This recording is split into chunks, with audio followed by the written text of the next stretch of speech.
Hello friends, ഒരു super beef കറിയും ഒരു കിടിലം ചക്കക്കറിയുമാണ് ഇന്നത്തെ സ്പെഷ്യൽ.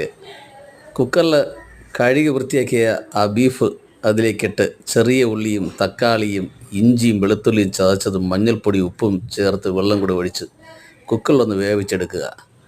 കൊടുതാ നാടൻ വെളിച്ചെണ്ണ ഒഴിച്ച് മണിച്ചട്ടിയിൽ കടുക് താളിച്ച് കറിവേപ്പിലയിട്ട് ആവശ്യത്തിനുള്ള മുളക് പൊടിയും മല്ലിപ്പൊടിയും അല്പം മഞ്ഞൾപ്പൊടിയും ഗരം മസാലയും കൂടി ചേർത്ത് ആ മൺചട്ടിയിൽ തന്നെ ആ വേവിച്ച് വെച്ചിരിക്കുന്ന ബീഫ് അതിലേക്കൊന്ന് ഒഴിച്ച് ഒന്ന് വിറകടുപ്പിലൊന്ന് വേവിച്ചു എടുക്കുകയാണ്.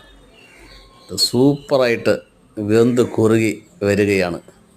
മൺചട്ടിയിൽ ബീഫ് കറി വയ്ക്കുമ്പോൾ ടേസ്റ്റ് ഒരു പ്രത്യേകതയാണ്. കൂടുതൽ കിടിലം ഒരു ചക്കക്കറിയുടെ തയ്യാറാക്കിയിരിക്കുകയാണ്. നല്ല ചക്കയും ബീഫ് കറിയും കൂടെ ചേർത്ത് ഉച്ചയ്ക്കൊന്ന് ഇതുപോലെ ഒന്ന് കഴിച്ചു നോക്കുമ്പോൾ ടേസ്റ്റ് ഉണ്ടല്ലോ, ഒരു പ്രത്യേക ലെവലാണ്. ഒന്ന് ട്രൈ ചെയ്ത് നോക്കുക. ഉച്ചയ്ക്കൊരു കിടിലം ഊണ് ഇതുപോലെ വീട്ടിൽ തന്നെ തയ്യാറാക്കിയെടുക്കുക. സൂപ്പർ.